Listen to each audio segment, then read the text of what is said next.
During President Joe Biden's State of the Union address, Georgia's Republican Representative Marjorie Taylor Greene made headlines by donning a vivid red MAGA hat in the U.S. House chamber, causing quite the stir. This act, while bold, crossed the line of the official House regulations. The guidelines state that the premises of the House, being funded by the government, should not be used for any campaign or political endeavors. Despite this, Greene's choice of headwear, symbolizing the Make America Great Again campaign, could be seen as a political statement, flouting these rules. Before we dive deeper into the specifics, don't forget to hit the subscribe button if you like our content. Thanks for your support. At every State of the Union address delivered by Biden, Greene has been known to cause a commotion, and this time was no exception. As Biden made his way into the chamber, she attempted to engage him directly, asking him to acknowledge Lakan Riley, a 22-year-old nursing student reportedly killed by an undocumented immigrant. Biden ignored her provocation, and Wisconsin's Democratic Representative Gwynn Moore intervened to keep Greene at bay. However, Greene's persistence paid off when, during his speech, Biden acknowledged Riley by displaying a button with her name, referring to her death using terminology that sparked controversy. Greene's actions, while achieving her desired outcome, might attract criticism for her choice of attire.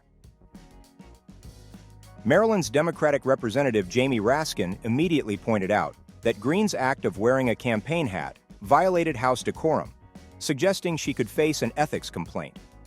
This potential backlash, however, might not lead to significant consequences in a Republican-dominated House.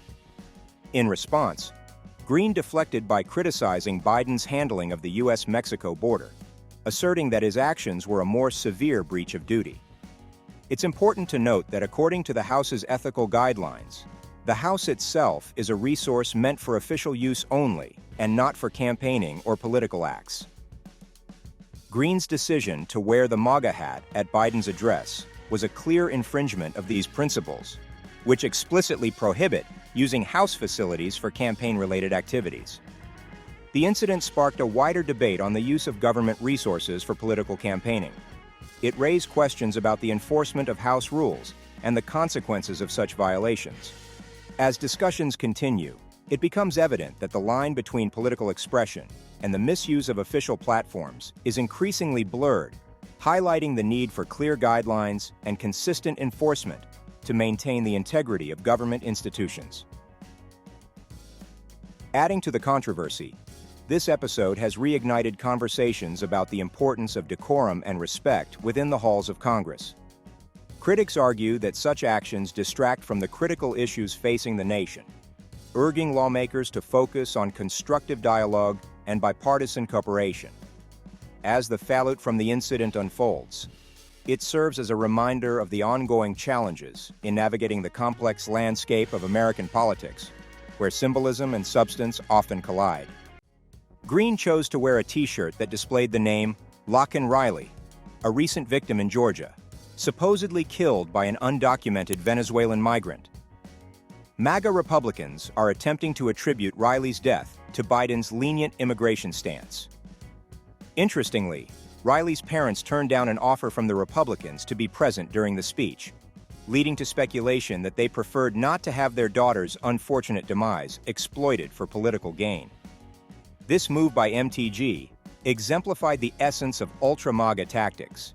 During an interview with RSBN after President Biden's national address, Greene recounted an encounter with William McFarland, the House of Representatives Sergeant-at-Arms, who requested she remove her cap. Greene firmly refused, stating, "The sergeant cited decorum, but I stood my ground.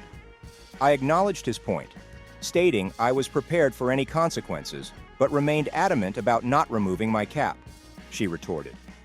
She added, "He then threatened removal, to which I replied, 'You can't force me out. Try it. I'm here representing my constituents. This is the People's House, and I will wear this hat in support of President Trump and my district's wishes," she persisted. This defiance followed a plea for decorum from House Speaker Mike Johnson to his party members ahead of the speech, as reported by Axios.